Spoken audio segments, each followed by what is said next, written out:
అప్పుల బాధలు వెంటాడుతున్నాయా? అయితే 6 JVR వారి జాతిరత్నాలు ధరించండి. నమస్తే, వెల్కమ్ టు మనం టీవీ. ప్రస్తుతం నాతో పాటు స్టూడియోలో ఉన్నారు ప్రముఖ రాజకీయ సామాజిక విశ్లేషకులు చందు శ్రీనివాస్ గారు. వారితో మాట్లాడదాం. చందు గారు నమస్కారం. సార్ నమస్కారం వలి గారు. చందు గారు, ఈ మధ్య కాలంలో మనం పేపర్ తిరిగేసిన, ఫోన్లో చూసినా, టీవీ చూసినా భార్యలు భర్తల్ని దారుణంగా చంపిస్తున్నటువంటి ఘటనలు వెలుగు చూస్తూ ఉన్నాయి. పెళ్ళైన వారం రోజులకే, పెళ్ళైన 10 రోజులకే మన జిడిమెట్లో మైనర్ బాలిక సొంత తల్లిని చంపేసింది ప్రియుడి మోజులో. ఆ ప్రియుడు కూడా మైనరే, వాడు కూడా డీజే శివ, నల్గొండ పర్సన్. ఎంత సంచలనమైందో మనం చూసాం. గద్వాల్లో తేజేశ్వర్, మేఘాలయ హనీమూన్ మర్డర్, ఇవన్నీ ఆకోవకే వస్తాయి. అంటే పెళ్ళి కాని మగవాళ్ళు పెళ్ళి చేసుకోవాలంటే లిటరల్గా వణుకుతున్న పరిస్థితి. ఒక విశ్లేషకులుగా ఈ ఘటనలు చూసిన తర్వాత మీకేమనిపిస్తోంది? ఎక్కడ మార్పు రావాల్సిన అవసరం ఉంది? ఏం చెప్తారు? డెఫినెట్గా అండి. అంటే ఎప్పుడు ఇంత విశృంఖలంగా, ఇంత క్రూరంగా ఆడవాళ్ళు ఉంటారనేది నేను అసలు ఎక్స్పెక్ట్ చేయలేదు. ఎందుకంటే సమాజాన్ని మనం చూస్తూ ఉంటాం, ఆడవాళ్ళు సగభాగం అంటాం. అదే ఒంటెలు కుందేలు కాకూడదు, వాళ్ళలో ఎదగాలి, పార్లమెంట్లో ఉండాలి, రిజర్వేషన్ రావాలి అని అందరూ కోరుకుంటారు. ఎందుకంటే ఆ తల్లి కడుపున మనం పుట్టినాంగులు కాబట్టి. మీరు అన్నట్టు నవమాసాలు పెంచి పోషించి నొప్పులు పడి పాపం జన్మనిస్తుంది. ఆ తల్లి గర్భం నుంచి మనం బయటకు వచ్చినాము. అక్కడక్కడ ఇన్సిడెంట్స్ జరుగుతున్నాయి, ఆడవాళ్ళ మీద అత్యాచారాలు జరుగుతున్నాయి అంటే ఎన్కౌంటర్లు చేసి సజ్జనార్ లాంటి వాళ్ళని రాజశేఖర రెడ్డి ఉన్నప్పుడు చేసేవాళ్ళు. ఆ తర్వాత చాలా అయోష కేసులు రకరకాలు జరిగితే మహిళా సంఘాలన్నీ బయటకు వస్తాయి, వీళ్ళు ఉరేయాలి అని. మరి ఇంత జరుగుతున్నప్పుడు పురుషుల్ని మరీ దారుణంగా ఇంత క్రిమినల్ మైండ్తో తేజేశ్వరిని అయితే ఆ బ్యాంక్ మేనేజరు మొత్తంలో వెళ్ళిపోయి ఆమె తిరుమలరావు వాళ్ళ అమ్మ కూడా ఇంటి లోన్ ఇచ్చాడు. లోన్ ఇచ్చినందుకు లొంగిపోయింది. తర్వాత కూతుర్ను కూడా అటాచ్ చేసింది.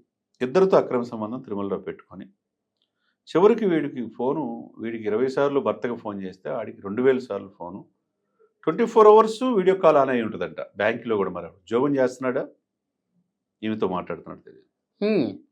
ఆ విధంగా వెళ్ళిపోయి అంటే ఎక్కడ పోతున్నాం మనం? తల్లి కూతురు ఇద్దరు కూడా అక్రమ సంబంధానికి అలవాటు పడి ఒకడు అమాయకుడైన చేసుకొని ట్రాకింగ్ కూడా ఆన్లైన్లో చూసుకొని ట్రాకింగ్ ఆడి బండికి 2-wheelerకి పెట్టిందంటండి భార్య. ఎక్కడికి వెళ్తున్నాడు వాడు 5 సార్లు తప్పించుకున్నాడు, 6వ వీళ్ళు ఎదిగి బల. ఇప్పుడు తేజస్వర్ని పెళ్లి చేసుకోక ముందు నుంచి ఈ సంబంధం ఉందా? ఉంది, అదే కదా. మరి ఇంత సంబంధం ఉన్నప్పుడు వీడిని ఎందుకు చేసుకోవాలి, ఎందుకు చంపాలి? వాడుకోవటానికి, ఆడుకోవటానికి, లగ్జరీ జీవితం గడపటానికి, వాడి ఆస్తి కొట్టేయటానికి. సింపుల్. ఇదే కదా కనపడింది. ఏమి సాధించారు ఇక్కడ? ఇదొకటైతే నిజంగా అండి వీళ్ళు పిల్లల పిశాచుల, వీళ్ళు ఆడవాళ్ళ, అసలు ఇంకేమైనా ఆడవాళ్ళని తిడుతున్నారు. ఏంది ఇది? ఎక్కడికి పోతున్నాం మనం ఈ సమాజంలో? నిజమే, అమ్మ మంచి జీవితం ఇచ్చినందుకు నిన్ను తల్లిని చంపేసే ఈ అనాగరిక ఇదిలో ఆమె 17 సంవత్సరాల అమ్మాయి, మీరన్నట్టు శివ అనేవాడు 19 సంవత్సరాలు. వాడు మనిషిని చూశారా? అతను గంజాయికి డ్రగ్స్ కలవాడు పడినలాగా ఉన్నాడు. ఆడు మాయలో పడిపోయి తల్లిని చంపేసే పరిస్థితి. కొన ఊపిరితో ఉంటే ఇంకా చావలేదు మా అమ్మ, వచ్చి చంపు అని చెప్పిందంటే ఏ స్థాయిలో క్రూరంగా ఆడవాళ్ళు వెళ్తున్నారండి? 9 మాసాలు పెంచి పోషించింది కదా నిన్ను, నీకు మంచి జీవితాన్ని ఇచ్చింది కదా, నీకు మంచి స్కూల్లో చదివించింది కదా, మంచి బట్టలు కొనిపించింది కదా. ఆమె చేసిన తప్పదేనా? ఎక్కడికి పోతున్నాం మనం? ఈ మహిళా హక్కులు అని చెప్పి వస్తుంటారు కదా, వీళ్ళంతా ఏమైపోయారు? అంటే మనుషులు పురుషులే తప్పు చేస్తేనా మహిళలు తప్పు చేసిన ప్రశ్నించే వాళ్ళేరా? ఓకే, మేఘాలయలో ఇన్సిడెంట్ జరిగింది, రింగో ఎక్కడో దొరికింది, అది పట్టించింది, అతన్ని హనీమూన్ పేరుతో అతన్ని చంపేస్తే అలా మనం చిక్కకూడదని చెప్పేసి తేజేశ్వర్ మర్డర్ విషయంలో ప్లాన్ చేశారు. తెలుసా మీకు? అవును, మేఘాలయ హనీమూన్ మర్డర్లో ఈజీగా దొరికిపోయింది. అట్లా మనం కాకూడదు, మనం పోలీసుల చేతికి చిక్కకుండా మన చేతికి మట్టి అంటకుండా వేసేయాలనుకున్నారు. సార్, అక్రమ సంబంధం ముసుగులో 2 బిడ్డలను కూడా చంపేసే పరిస్థితి వచ్చిందంటే, పెరిగిన బిడ్డలను చంపేసింది ఒక ఆమె. ముక్కలుగా నరికేయమని చెప్తున్నారు, ట్రాకింగ్లు పెడుతున్నారు, తల్లిని చంపేసుకుంటున్నారు. ఎక్కడున్నాం ఈ సమాజంలో? ఎక్కడున్నాం? భారతదేశం అంటే ఎందుకు సార్ అంత క్రూరంగా ఎందుకు మారిపోతున్నారు అంటారు? అదే కదా లగ్జరీ జీవితానికి అలవాటు పడటం, డబ్బులు, వ్యామోహం, సుఖం. వ్యసనం, సుఖం, ఇది అయిపోయింది విచ్చలవిడిగా. సోషల్ మీడియాలో హీరోయిజం, గంజాయి, డ్రగ్స్ ఉన్నాళ్ళు, ఇటువంటి క్రిమినల్స్ నచ్చుతున్నారు వీళ్ళకి. మంచి వాళ్ళు కాదు ఇక్కడ, క్రిమినల్స్ నచ్చుతున్నారు. వాళ్ళ మాయలో పడిపోయి అమాయకులు బలి, తేజస్సులు లాంటి అమాయకులు బలైపోతున్నారు. రాజకుటుంబీకుడు అతడు మంచి వ్యక్తి, రాజా రఘువంశీ, అతన్ని లేపేసి ఏంది సార్ ఇదంతా? భారతదేశాన్ని గర్వించి ఇతర దేశాలలో వచ్చి ఇక్కడ పెళ్లిళ్ళు చేసుకొని ఇక్కడ వివాహ వ్యవస్థను పొగుడుతూ ఉంటే ఇతర దేశాల వాళ్ళు, మనం ఎక్కడికి వెళ్తున్నాం? కో లివింగ్ సంస్కృతి ఒకవైపు, పబ్ కల్చర్ ఒకవైపు డ్రగ్స్, గంజాయి, హెరాయిన్, మొత్తం మందులకు అలవాటు పడిపోయి ఏం జరుగుతున్నట్టు.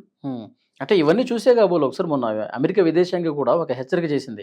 భారతదేశంలో పలానా ప్రాంతాలకు వెళ్ళకండి, ఈ ప్రాంతాల్లో అమెరికా యువతులు ముఖ్యంగా ఒంటరిగా వెళ్ళకండి, ప్రమాదం పొంచి ఉంటుంది, అక్కడ కొంత క్రైమ్ ఎక్కువ జరుగుతుంది. ఇలాంటి రిపోర్ట్ కూడా వచ్చింది. వీటిని చూసేనేమో. డెఫినెట్గా సార్. ఇప్పుడు నిన్న డ్రగ్స్కి వ్యతిరేకంగా సీఎం గారు రేవంత్ రెడ్డి గారు చాలా చక్కగా చేస్తున్నాడు. ఆయన దేవన్ నుంచి సినిమా హీరోలు కూడా చెప్పాడు, వీళ్ళు డ్రగ్స్కి వ్యతిరేకంగా మీరు మీ వాయిస్ ఇస్తే తప్పితే సినిమాలో పర్మిషన్ ఇవ్వని. అట్లా చిరంజీవి గారు ఇచ్చారు. తర్వాత నేను రామ్ చరణ్ గారు వీళ్ళు కూడా చెప్పారు, నా బిడ్డ నీ బయటకు పంపాలంటే భయం వేస్తుంది ఒక తండ్రిగా అన్నాడంటే. ఇదివరకు ఏదో తినడానికి బయటకు వెళ్తాం, ఇక్కడ అదే దుకాణాల్లో తినుబండారుల దగ్గర గంజాయి, డ్రగ్స్ అమ్ముతున్నారంటే ఎక్కడికి వెళ్తున్నాం మనం అన్నాడు. ఇంకొకటి ఆయన ముందుకే ఉన్నాడంటే, కొన్ని రోజుల క్రితం స్కూళ్ళల్లో ఐస్ క్రీములు కూడా మొత్తు పదార్థాలు ఇచ్చి పిల్లలకి ఇస్తున్నారు. అంటే ఇది ఎక్కడ సంస్కృతి? మనం బతకాలి, మనం దేశం కోసం బతకాలి, ఇట్లాంటి అలవాటు పడద్దు అన్నాడు. విజయ్ దేవరకొండ అయితే మీరు అన్నట్టు అమెరికా కంట్రీ ఏమైంది, మెక్సికన్స్ వచ్చి డ్రగ్స్ అలవాటు చేసేసి అమెరికన్ పౌరులు ఇది అవుతారని మెక్సికన్ గోడ కట్టేసి మొత్తం రాకుండా చేస్తున్నాడు ట్రంప్, మత్తు పదార్థాలు మానేసవటం వల్ల. తర్వాత ఆయన చెప్పిన మాటలో ఇది ఒక రకంగా దేశాల మధ్య ఎదుగుదలని, ఫాస్టెస్ట్ గ్రోయింగ్ సిటీకి ఇండియా వెళ్తుంది. ఇది తట్టుకోలేకుండా మనకు యుద్ధం అలా ఒక ఎత్తు అయితే మన యువతని వ్యసనాలకు బాధ చేయదు, మనసు చేయదు. అయినా కానీ యువత ఎలా ఉండాలి? తల్లిదండ్రులు మంచి జన్మనిచ్చారు సార్ వలి గారు, మీకైనా నాకైనా. తల్లిదండ్రుల ఆకాంక్షలకు అనుగుణంగా ముందుకెళ్ళాలి, తల్లిదండ్రులే దైవంగా భావించాలి. అటువంటి తల్లుల్నే చంపే విష సంస్కృతికి ఆడవాళ్ళు తయారవుతున్నారంటే ఇంకెంతకండి, ఇంతకంటే దారుణమే ఉంది సార్. ఇప్పుడు ఈ సైకో మెంటాలిటీ నుంచి బయటకు రావాలి. దేశం ఏం చేయాలంటారు? ఏం చేయాలంటే ఇప్పుడు సైకియాట్రిస్ట్ చూపించాలా, స్కూళ్ళల్లో, కాలేజీల్లో తల్లిదండ్రులు ఈ కుటుంబ వ్యవస్థ గురించి వీళ్ళకి క్లాసులు పెట్టాలా, ప్రభుత్వాలు ఆలోచించాలా. ఇదే విధంగా మహిళా సార్ ఇప్పుడు సోషల్ మీడియా ప్రభావం చాలా ఎక్కువ ఉంది సార్. స్మార్ట్ ఫోన్స్ విచ్చలవిడిగా చిన్న పిల్లలకి ఇచ్చేస్తా ఉన్నారు పేరెంట్స్ కూడా. వాళ్ళు ఏదైనా గోల్ చేస్తున్నారంటే ఫోన్ తీసుకోరా, కాసేపు ఆడుకో, ఫోన్ తీసుకొని ఆ గేమ్స్ చూసుకుంటావో, రీల్స్ చూసుకుంటావో, యూట్యూబ్ షార్ట్స్ చూసుకుంటావో అని చెప్పి వదిలేస్తూ ఉన్నారు. గంటలు ఫోన్లో గడుపుతున్నారు చిన్నపిల్లల నుంచి. సో సోషల్ మీడియాలో ఎలాంటి వీడియోలు వస్తాయి మనకు తెలుసు. కానీ అన్ని దేశాలు ఉన్నాయి సార్, చాలా ప్రపంచంలో అనేక దేశాలు ఉన్నాయి. ఎప్పుడు ఈ విషయ సంస్కృతికి మహిళలు ఎందుకు వెళ్తున్నారు అనేది ఇక్కడ ప్రశ్న. పురుషులు కొంతమంది మోటార్ సైకిల్ విన్యాసాలు చేస్తేనో, కొద్దిగా ఇదిగా ఉంటేనో వాళ్ళని ఆకర్షితులైపోయి కొద్ది ట్రాప్లో కొంతమంది అమ్మాయిల్ని బలి చేస్తున్నారు. ఇప్పుడు వీళ్ళు ఆ ట్రాప్లో పడిపోయి తల్లులను చంపే పరిస్థితికి వెళ్ళారంటే ఈ విషయ సంస్కృతి ఎప్పుడు లేదు, మనం గతంలో కూడా చూడలే. కాబట్టి అసలు మగజాతి ఏమైపోద్ది? ఇప్పుడు ఆడది అర్ధరాత్రి ఎప్పుడైతే ఒంటరిగా వెళ్ళగలుగుతా నిజమైన స్వాతంత్రాన్ని మహాత్మా గాంధీ గారు చెప్పారు. అప్పుడు మగోడు తిరిగే పరిస్థితి ఉందా అంటే మీరన్నట్టు పెళ్లి చేసుకోవాలన్నాడు, చేసుకోవాలంటే రకరకాలుగా ఆలోచిస్తాడు. అవి అన్నంలో ఏం పెట్టిద్దా? భయంతో బతకాలి, ప్రతిరోజు బతకాలి. ఇంత క్రూరంగా ఉంటారా ఆడవాళ్ళు అని చెప్పేసి. మొన్న ఇంకొక వార్త ఏదో విన్నాం, ఫస్ట్ నైట్ రోజు నన్ను ముట్టుకుంటే 30 ముక్కలు నరుకుతానో ఏదో అన్నట్టుంది ఒక ఆవిడ. ఈ మొక్కలు నరుక్కోవటం ఏంది? లేదా మాకు కూరగాయలు నరికినట్టు మొక్కలు నరికితే ఇది దారుణమైన పరిస్థితి సార్. నిజంగా ముందు కుటుంబంలో ఇలాంటి సైకో ప్రవర్తన ఉన్న వాళ్ళని ఐడెంటిఫై చేయాలా, చేసి వాళ్ళని ఇమీడియట్గా ట్రీట్మెంట్ పంపించాలా, లేకపోతే పోలీసులు కూడా చూడాలా, లేకపోతే విష సంస్కృతికి అలవాటు పడుతున్న వాళ్ళందరినీ కూడా ఒక దారికి తీసుకురావాల్సిన అవసరం. కానీ ఇప్పుడు ఈ వార్తలన్నీ చూసిన తర్వాత యాక్చువల్గా పెళ్లి కావాలి, పెళ్లి చేసుకోవాలి అనుకున్న మగవాళ్ళు ఇప్పుడు చాలా భయపడే పరిస్థితి ఉంది. అసలు వాళ్ళ ట్రాక్ రికార్డ్ ఏంటి, ఆ అమ్మాయి గతంలో ఏం చేసింది, ఆ అమ్మాయి మంచిదైనా సరే వీడు అనుమానించాల్సిన పరిస్థితి ఏర్పడింది ఇప్పుడు. డెఫినెట్గా అంతే కదా, అదే ఉంటుంది ఇక్కడ పరిస్థితి. ఇప్పుడు దారుణంగా ఉంది సార్. ఇది పరివర్తన రావాలంటే ముందు కుటుంబంలో వీళ్ళ కదలికల్ని, వీళ్ళని అతి గారాభంగా పెంచడం అనేది మానేసేయాలి. స్కూళ్ళల్లో మీద కూడా వీళ్ళ మీద నిఘా పెంచాలి. ఇప్పుడు రేవంత్ రెడ్డి గారు ఒక మాట అన్నారు, స్కూల్ కానీ కాలేజీలు కానీ ఈ డ్రగ్స్ ఆనవాళ్ళు మూలాలు కనుక ఉంటే కనుక మీరు ఫీజులు కట్టించుకోవడమే కాదు, పిల్లల్ని మానిటరింగ్ చేయాలా, వాళ్ళలో ఏమాత్రం మార్పు ఉన్నా మీరే కారణం, మీ స్కూళ్ళు కాలేజీ లైసెన్స్ కూడా రద్దు చేస్తా అన్నాడు. ఒక రకంగా ఇట్లా ఇట్లా కఠినంగా ఉండాలి. ఇలాంటి స్టెప్స్ అవసరం.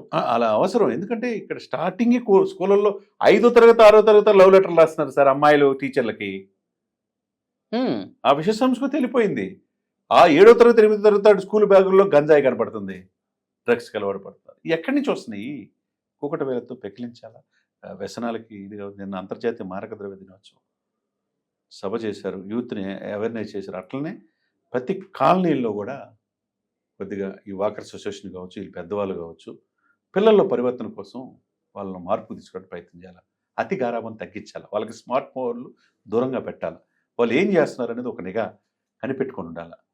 లేకపోతే ఇంత జీవితం వాళ్ళ అమ్మ చేసింది గారాబంగా పెంచడమేనా, చివరికి చచ్చిపోలేదు ఇంకోసారి వచ్చి చంపని చెప్పే పరిస్థితికి వెళ్ళిందంటే, అంటే నిన్ను 18 సంవత్సరాలు పెంచి 19 సంవత్సరాలు పెంచి నీకు ఇంటికి చేసేసి నీకు అన్ని ఆస్తులు కట్నాలు ఇచ్చి చేస్తారు. 18 సంవత్సరాలు పెంచింది మమకారం పోయింది. నీకు 1 year 2 years పరిచయం అయితేనే ప్రేమికుడిగా మారిపోయి ఆ వల్ల పడిపోయి మిగతా ఇంకొక మగవాడిని చంపుతున్నావు అంటే, మీ తల్లినే పంపుతున్నారంటే ఈ విషయ సంస్కృతి ఎక్కడ సార్ వలి గారు? మీకు కూడా దాదాపు 15 సంవత్సరాల నుంచి జనాలు మీడియాలో ఉన్నారు, ఎప్పుడైనా చూసారా? అసలు ఇలాంటి ఘటనలు మనం చూడలేదుగా. అంతే కదా, ఇంత దారుణం. ఒకటైతే పర్లా, ఒకదానిమ్మట ఒకటి రకరకాలుగా ఈ క్రైమ్, ఈ సైకో, ఈ క్రిమినల్ సైకాలజీ ఎలా వెళ్ళిపోయారు ఈ ఆడవాళ్ళు అది అర్థం కావట్లా. కాబట్టి వీళ్ళు మార్పు రావడానికి ముందు మహిళలే, వీళ్ళు ఎటువంటి వాళ్ళు ఐడెంటిఫై చేసి వాళ్ళు పరివర్తన తీసుకురావడానికి, మహిళలే పరివర్తన తీసుకురావడానికి వాళ్ళే ప్రయత్నం చేయాలి. రకంగా ప్రయత్నం చేసి మార్పు రావాలని కోరుకుంటున్నాను sir. Thank you very much.